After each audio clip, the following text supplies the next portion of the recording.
This podcast is sponsored by nobody. Hey dudes, welcome to Splat from the Past, the only 80s themed horror sci-fi show where things could get totally radical. Now today, I will be welcoming back my good friend Kathryn Graf, who of course is the widow of David Graf, who played Tackleberry in the Police Academy movies. I'm having her back on the show today. We haven't talked since June of last year, and we're just going to have a nice little random chat today. You know, I want to bring up, of course, the sexual revolution of the 60s and 70s, because she's part of that era, and I've been really enjoying doing these sexual revolution shows, over the past, 9 months or so. They've been an awful lot of fun. I get to hear several different perspectives about them. I also want to ask her and see if she's been writing. Last time she was on, she was a little complacent about writing, and see if any theater is opening up in New York that she's involved in. And I love talking to Kathy. She's so funny, so outspoken, and so wonderful. I love her so much. She's just a great person and a great person to talk to. So yeah, here is my new interview with Kathryn Graf. Hello, Tommy. Hey, Kathy, welcome back. How are you? Good. How you doing? What's been going on with you? Oh, let's see. I mean, over here in Reading, we have a very low death count over here. We're fully vaccinated, me and my mother. Good. I've been interviewing like crazy. I've been talking to icons. I just can't believe how blessed I am there. And been working on a couple of books, and just things could be, things could be worse, but they're pretty good overall. Good. I'm glad to hear that. Yes. That sounds good, actually. Yes. How are things over there in New York now that the world has kind of opened up again? Well, I'm in Los Angeles, so you got to keep up with Kathy. Oh, you can't. You went back to L.A.? Yeah. So I've been back here about a year. It was just too difficult for me in New York. It was just too difficult. And the fact that I had just gotten there and didn't know anyone either really made it worse. So between that and being at the epicenter, Mm-hmm. It was just awful, actually. So I came back. Wow. Yeah. Wow, I'm actually coming down there in October for a weekend. Oh, good. You got a wedding or something? That seems to be what everybody's been doing to catch No. up. No, not a wedding. I was supposed to go down there for the horror convention. It got canceled, but then me and my friend said, "No, let's just go down there for a weekend and just have some fun," Oh, good. So Good. that's what we're So gonna what's do. going on? Yeah. They're actually honoring David at his high school this weekend. So, Oh, really? it's kind of weird that I'm not going to be there, but we, me and my sons just decided that it just really wasn't worth risking our health for it. So they try to put, they were going to honor him a year ago, Mm-hmm. and of course that had to be canceled. And then this one, almost nobody's going again. But they had to do it. The school just had to do it this time. So anyway, What school? shame. But, What school is honoring him? well, just his high school. It's to put him into they call the Hall of Fame of their high school, and it's a small honor, but Mm-hmm. we would have made a little bit of fun out of it, right? So it was something I was planning to do, but not in 2021. So Yeah. So Next But week. anyway, that's nice. I've arranged for two of his high school buddies to accept it for us all, and say some thank yous and all that. So it's the best I can do. Yeah. Next week, I got an interview with the lady who wrote the Brady Bunch movie. Who did what? The lady who wrote the Brady Bunch movie. Oh, really? Yeah. Oh, very nice. What's her name? Larisse Molinari. Huh. I didn't know that. I should have known that, but I don't. Yeah. Very cool. And she wrote the first My Girl movie as well. Oh, very cool. So what do you thinking? What are you up to these days? You're just interviewing people? Your podcast is going well? Yep, podcast is going well. Just interviewing a lot of icons. The moment, the moment the pandemic hit last year, I mean, I just became flooded with amazing people that probably otherwise wouldn't have done it if the pandemic hadn't gone on. And then I'm talking to people who obviously don't want to do it, but they're doing it because they have nothing else to do, Right. Well, I mean, that is kind of what, it's like I'm going to see something this weekend, and my girlfriend said, I thought you'd say you'd never want to go again. I said, look, it's something to do. We got to just do anything we can do at this point. Yeah, it's crazy. Yeah. So I've been talking to a lot of baby boomer women, and we've been having wonderful conversations about growing up during the sexual revolution of the 60s and 70s, Yeah. And I was curious to know, Kathy, what was your experience growing up during that time? Well, it's so funny because I'm actually writing a book right now. I'm writing a friend's biography, and she's similar age to me, much worse childhood, but so it's interesting because one of the things that I've just written down now as I advance through the book is like her puberty time, and I'm looking at her mother's life and stuff like that, and just the norms of the day, and how, especially her mom, as I'm relating it to her story, our parents, women, had so very few choices in those days of how they went about in the world. And then as we were older, it's funny. I mean, I think I thought about this a lot, especially through the pandemic and all that, and I really do. But my father passed away too, so I've been doing a lot of thinking and soul searching and stuff. And I think some of it is the fact that we grew up in most of us, in a very, very patriarchal society. Mm-hmm. And, it was definitely there when we were growing up, certainly my life. Mm-hmm. The father was, king, and, the wife and the mother was not, and the kids were to be seen and not heard.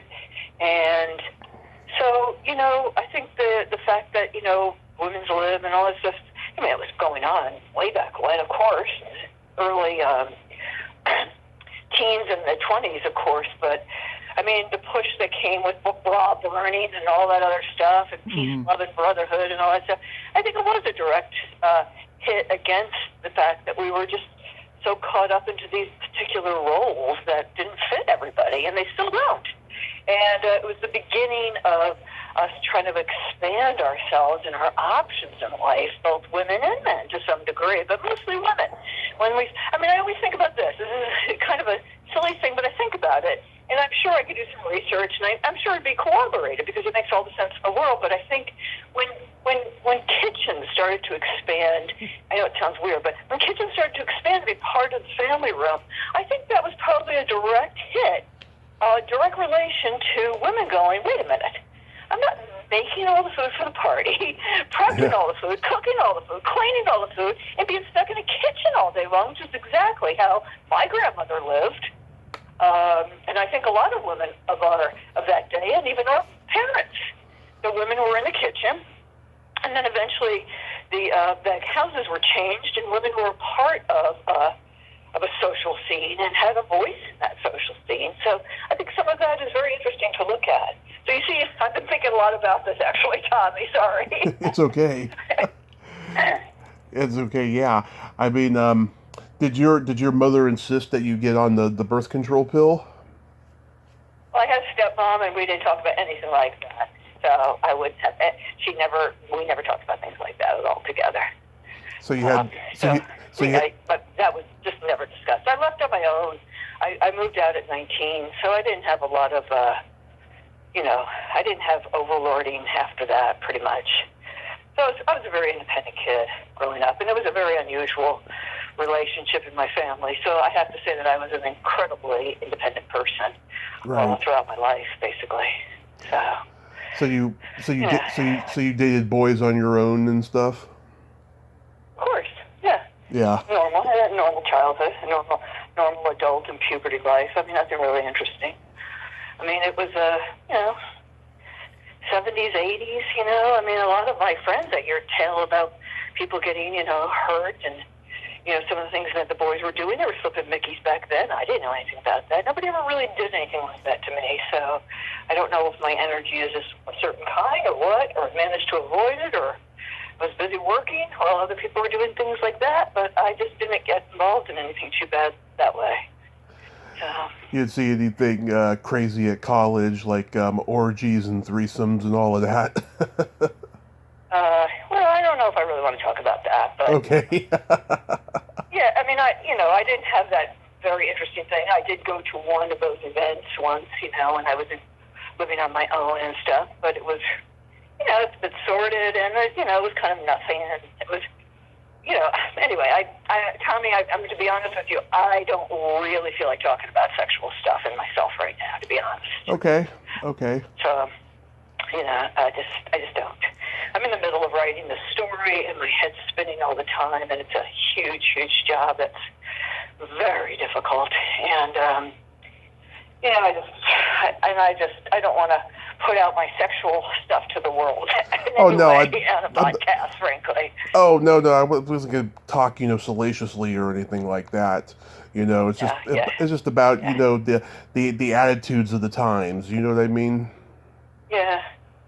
You know? Well, I mean, the attitudes of the times are not that much different than the attitudes now. I mean, women are still just not treated the same as men are, and you know what's happening in Texas and stuff like that. It's a pretty scary moment in our lives that we really have to. I don't know, because the truth of the matter is, I had a bit of a breakdown through this COVID and these politics and all this time in our lives. It was about when I first got back here, right after the election, when I thought Donald Trump was going to win again, and and I can't kind of go there right now because it took too much for me, to be honest with you. And so I know the fight is still strong, but I can't watch any more news. I just look at, you know, headlines and stuff and try to stay away from it because it was just wrecking my life. Yeah. Wrecking my life, and I thought it's just not worth it. You know, it's not worth it. I'll give money to people. I'll do a march if they come up, but I'm afraid of this country a little bit now. I'm afraid of, you know, like a large part of them. And it's like we're divided, and that's all I think about. And, yeah, I'm sort of afraid to be too visible or anything anymore because I just don't trust people anymore like I used to. Like they call it woke, but I call it a loss of innocence. And I really had a loss of innocence. And I'm looking at the world in a much different way now. And yes, I am. I'm much more cynical. And now I understand my children and that generation, because how are you aware of things and paying attention and not cynical? It's awful what's happening. Awful. Yeah, you know, it's funny. Last October, you know, every October I do like a month-long block where I'm interviewing horror movie people for the month of October, you know. And last October, you know, I had a pretty amazing month last October, but there was a lot of people who either declined or didn't get back to me. And every time they did get back to me, they told me that they were just stressed out over the election and what was going on in the country, that they could not even focus. And I thought that was pretty interesting, you know? Oh, I think that's exactly true. I mean, if you had reached out to me, I would have said exactly the same thing to you. By election day and that night, I came home and kind of went off a little bit of a deep end. Maybe it was just a huge panic attack, but it's changed everything in how I am now. I just have to, you know, care more about me than I do about this country at this point. I mean, that sounds kind of weird, but I mean, my own personal health, I was just giving it all up. And I just realized that, you know, it's just not worth it.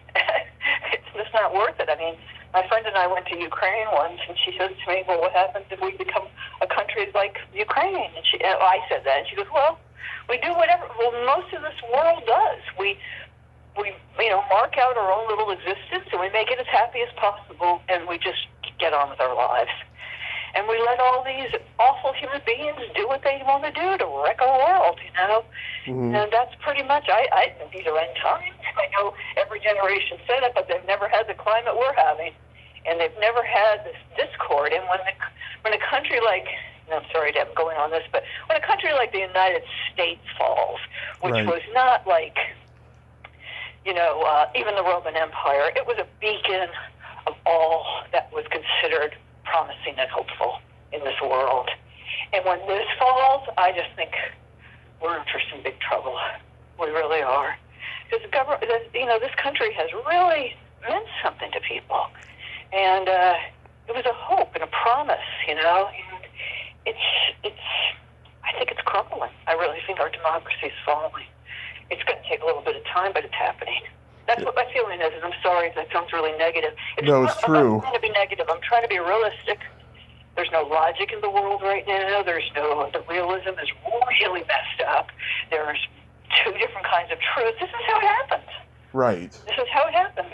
So, right. No, I don't know. I mean, this Saturday we're celebrating 20 years since 9/11 happened, right? And to me, that's when the country started slowly falling, and that's when the internet started to break through huge, and everything became about the internet, and then all this negative hate and selfishness started.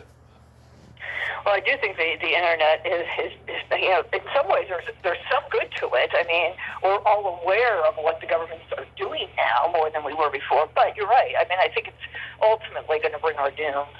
And but I don't know if it was 9/11 personally. I mean, the country came together after 9/11. To be honest with you, I mean, where I looked at our country differently and cynically and awfully for the first, really, I mean, I didn't think there was any hope for our country was after Sandy Hill. Right. Sandy Hook, sorry. Sandy Hook. Sandy Hook, Sandy Hook happened, which is coming up on an anniversary as well. When that happened and we didn't do anything to change our gun laws, I said, oh, now I get what this country, I mean, it's like I just lost hope. I mean, 20 kids were slaughtered by a gun, and there were Alex Jones was saying it didn't happen, and they were actors, and that's when everything started going really fucked up, in my opinion. Yeah. And it's like, okay, this is not the country I thought it was. And that's where my own, fall from grace happened for this country. Yeah. And remains. I mean, every time there's a gunshot, I mean, I don't know what McConnell and these guys' deal is, but it seems like all they care about is killing people. I mean, I don't even understand it. Right. I don't get it. It must have something to do with a plan that was hatched a long time ago, and something about the Republicans are great at the long game. And I'm not saying every Republican. I mean, I grew up with Republicans. It used to be a different party. But these guys right now, man, I mean, I don't know what their end game is, but it's something, and they're good at that. They're good at the long game. So they're doing it because they know if they keep doing this and keep having us distrust this country and not being able to sort of find an equilibrium or grab onto something, well, it's going to crumble into an authoritarian rule, which is already happening to some degree. And, it's going to take years, if ever, to come back. So, I guess they just want the power. I don't know. I mean, Mitch McConnell's an old man. I mean, I don't get why, and I'm not saying it's just him, it's a lot of these awful people. But Donald Trump, I think we're finding out, is really just he's a mascot Yeah. of what's going on, and he's the ever-ready battery, man. He just never stops. He's like Darth Vader. He just keeps coming at you. And he's just evil. He's just an evil human. He's just an evil, barely human being. Yes, he is. That's my feeling. Yes, he is. I mean, I am really... I'm so glad right now I have a book I'm writing. I've never written a book like this. I've written only a child's book. But I'm so glad I'm in story, or I'd be really, really depressed, and I'd be paying more attention to the news and stuff, which is, as I said, really taking me down personally. So I'm just glad I have something to hang on to right now. Even though my story's really dark and ugly too. It's like, oh boy, I can usually work on it for 3 days, and then I have to take a couple days off, Yeah. I got to see my son today, for instance. Take a visit, take him out to lunch. Yeah, because last time you and I talked last year, you told me you were kind of complacent about writing anything. What sparked you to start writing again? So it was the had this sort of, well, I mean, I thought it was a nervous breakdown, but it turned out to be probably just a prolonged panic attack that I didn't have any kind of drug to take, or probably would have fixed itself right away. Mm-hmm. But anyway, I started going, I started just changing, a lot of things changed in that time. And at one point I was having like a phobic thing. My friends invited me out for dinner, and I had almost a panic attack going out, and I thought, okay, this is really weird because that's so not like me. And I said, Kath, I said, talk with myself. I started teaching myself how to paint, and I started painting quite a bit, which was helpful. And I said, you got to reach into your bag of tricks, and you got to use every trick you got, because I don't like the psychiatrists that I'm talking to. I think they're crazier than I am. I think this whole thing is crazy, and I had to get myself okay here again, because I've had a lot of emotional difficulties, like a lot of people have in life, but I've always been able to trust my brain. And suddenly I didn't. I was afraid of it. I was getting paranoid and weird. And anyway, I said, one of those bags of tricks, as you know very well, Kathy, is you got to start writing again. Yeah. Even though you've been, one might say that I opened the door by not writing, because I do find that if I'm not creative or doing something creative, no matter what it might be, right. I'm kind of on shaky ground a lot. Like I find myself in my work, and I said, I don't know, so I didn't know what to write. Didn't want to go back to my place because I didn't really think the theater was going to bounce in my direction anymore at all. Yeah. It was hard enough to push my way in, but everything left in my life. Like I had to move out. I mean, I knew my theater, all my plays that were going to get done. One was going to get done that in 2020 was gone, and it's just like, okay, so when you got nothing, like you got nothing to lose. But I do have a lot, so I shouldn't say that. Anyway, I just decided. I talked to a friend of mine who has been telling us a little bit about her childhood for a very long time, but just in bits and pieces, So I knew she had an interesting childhood, but I didn't know anything really much about it. And I went to her. She had said something about being the youngest, the middle, and the oldest child in her life. And I went to her one day, and I said, can I stop by? And we talked outside on her porch, and I said, I have an idea.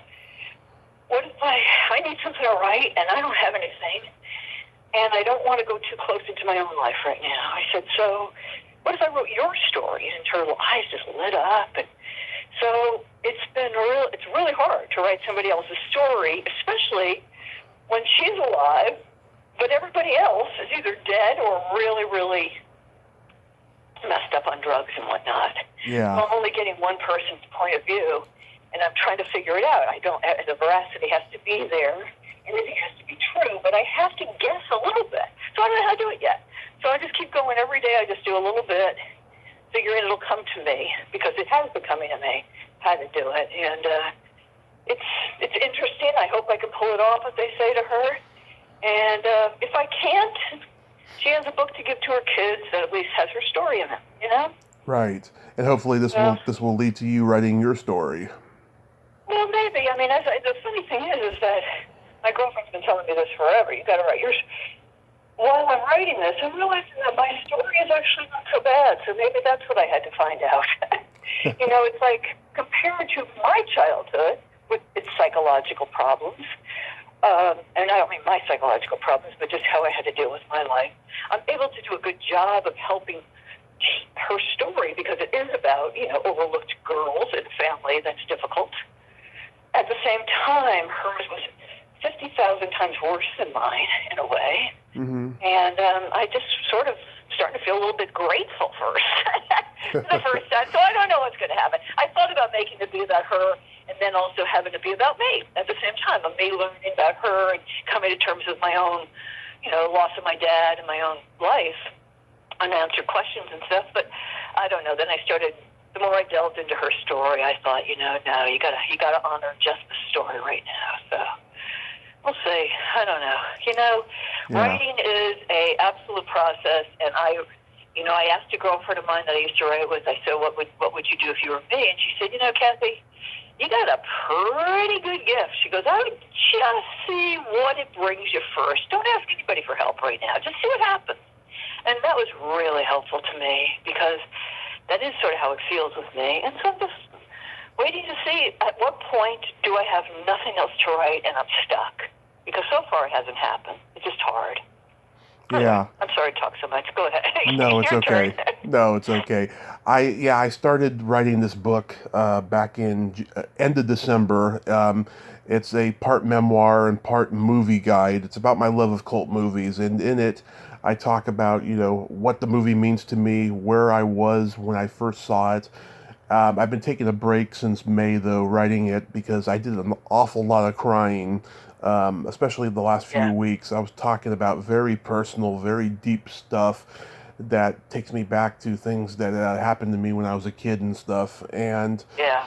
I mean, I'm enjoying writing it overall and stuff, but I'm just taking a little break because I've just been doing a lot of crying. I mean, I've been doing a lot of crying in general. I have friends and family members that have been dying a lot over the last year or so, let alone the last 7 years. It's been a very big, bad emotional process for me. Oh, geez, I'm sorry. And yes, when you write, it is an exorcism as well. You bring up a lot, and hopefully by sharing it, it helps you. And I do believe, like this one writing teacher I used to go to, I think he was quoting somebody else, but it was just the best thing anybody ever said to me. And he said, the more personal, the more universal. That's true. And I just thought that was so freaking great. Like, the more you really open up about yourself, the more other people are going to go, oh my God, that's exactly right. So the more honest you are about your own feelings, the more you will reach other people. And they will say, thank you for saying that.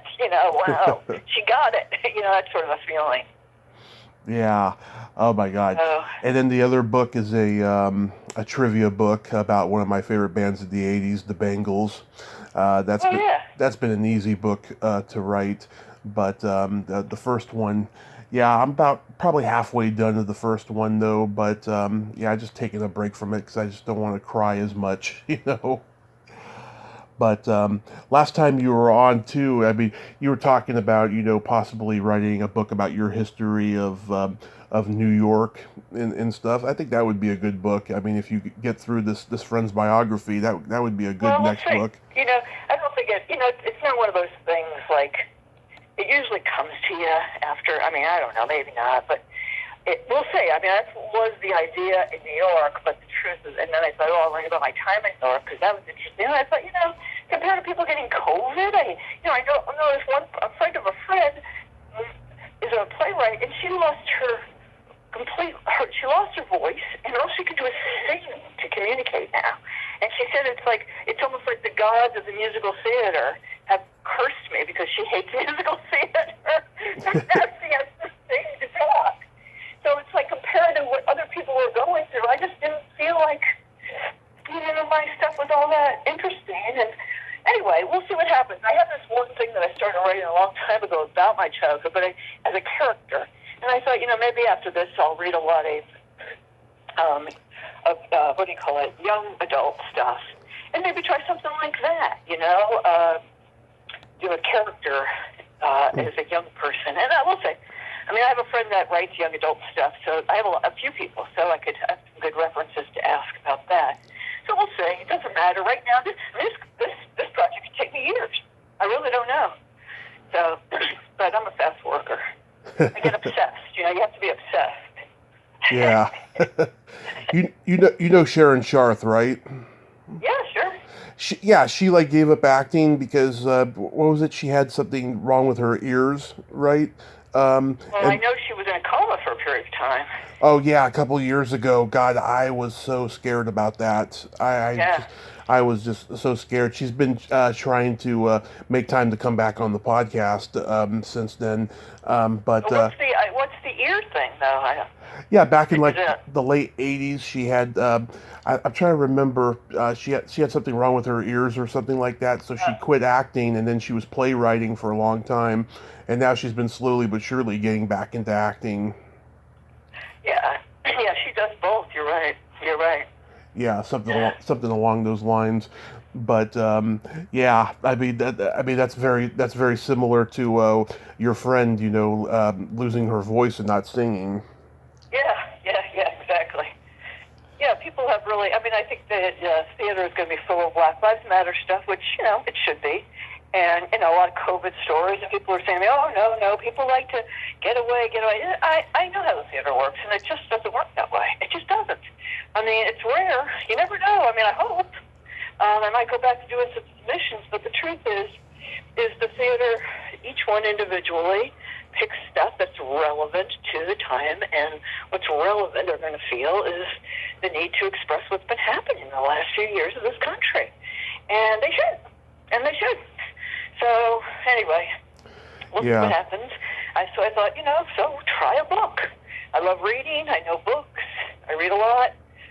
And we'll see. We'll see.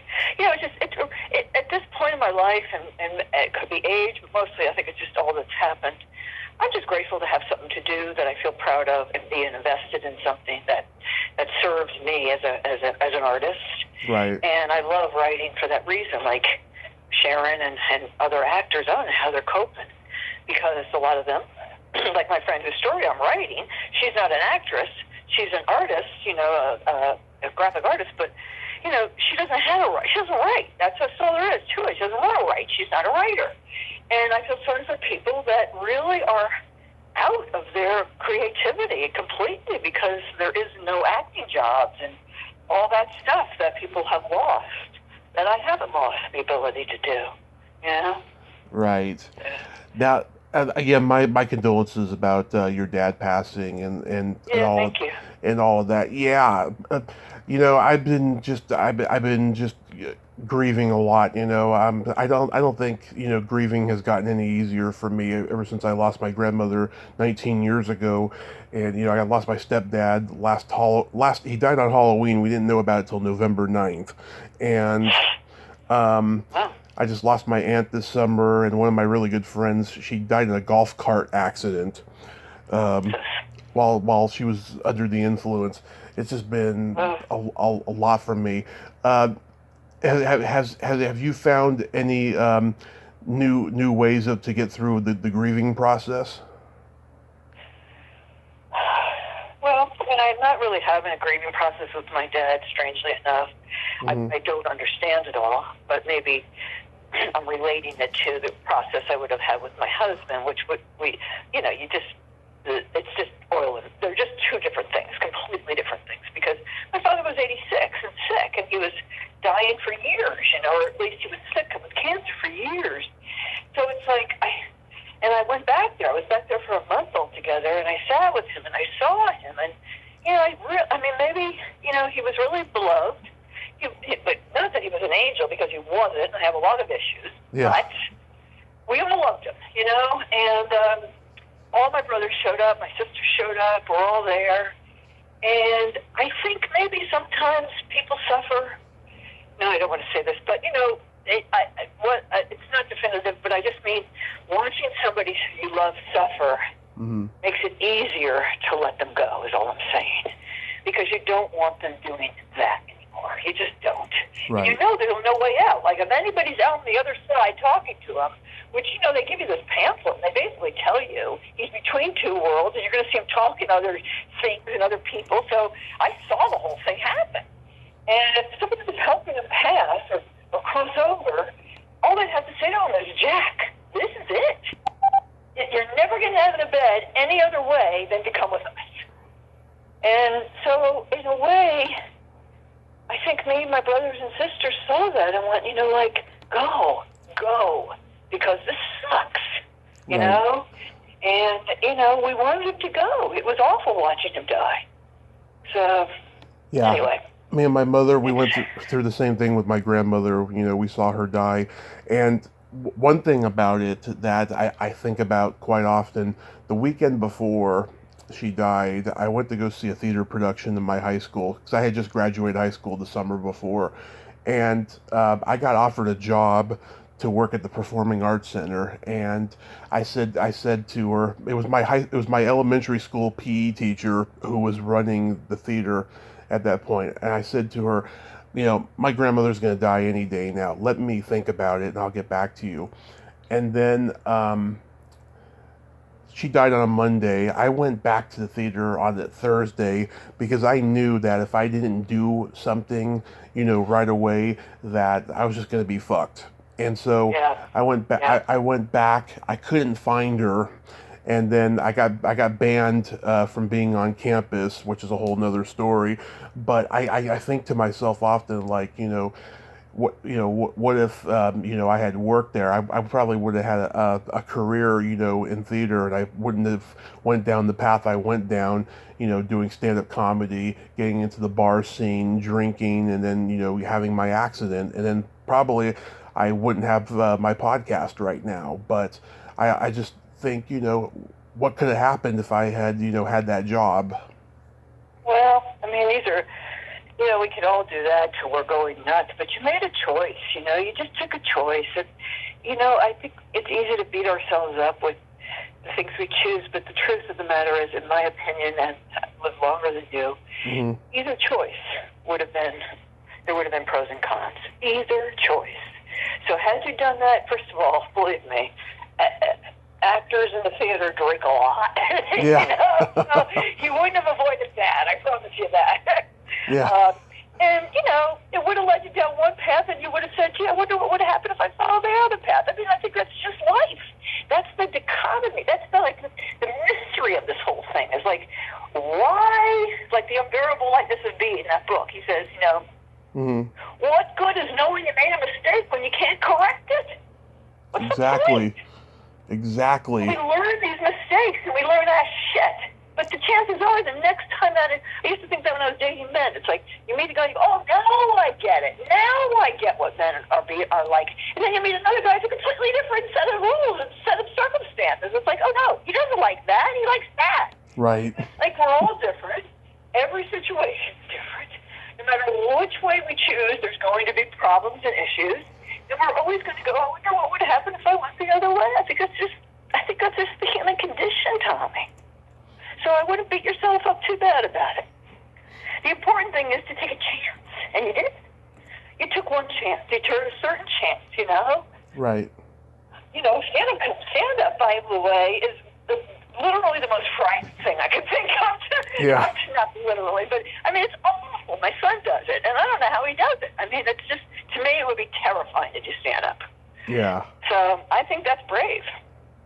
Yes. I mean, stand-up was, it was very difficult, but I had fun doing it while it lasted, and then I just got tired of all the shit that goes along with it, and now I'm taking care of my mother, and she's halfway good and halfway not, and I'm just having flashbacks to taking care of my grandmother 20 years ago, and it's really emotional for me, because my mom is 13 years younger than my grandmother was then, and it's just it takes a toll on you, Yeah. But no, I understand. You've been going through this a long time, haven't you? a long time, yeah. She just had a hip surgery in July, and now a couple of weeks she's going to have an open heart surgery. That's going to be just a simple operation. But, I've been having nightmares about death and mortality and stuff. It's very, very strange. You have been lately? Yeah, a lot. Well, again, the world right now is it's just not a very, I don't feel safe and secure, and I don't know how anyone could, frankly, to be honest. So I think some of it is that, possibly, Right. Absolutely right. We all have to hang in at this time, because I don't know when it's going to be over and how it's going to work, but at some point things are going to get better. I mean, I don't know. I think our president's a good president for it. I just wish he had a little more teeth. I'm really disappointed in Merrick Garland. Like, I just don't know if he was the right choice for the job. Not that he's not a good man, but that's just it. We need somebody who's like just a killer. And but anyway, my point being only was what I'm saying about you. I think when fairness and justice starts happening, if it ever starts happening, because that's what this country, I think, needs very badly. It's like these people that are being, called out on things that they're doing and are not facing any, reprimands. I raise kids. It's the worst thing you can do. Yeah. It's just really wrong. It's it's not a good idea. You got to say no. No. Don't let them. Yeah. We got to define our democracy and our republic right now and say, we will not allow this. We won't allow all the people that don't believe in getting vaccinated because they're listening to social media and they're reading a bunch of hogwash. Yep. We're not going to let them ruin our freedom. You know, I have the pursuit of happiness. I get to have the pursuit of happiness and freedom, too. I'm going to go down and see my son right now. I got to wear 2 masks when I see Sean. Not because he's vaccinated, I'm vaccinated, but I do know that he does go to venues and have some fun because he's 27.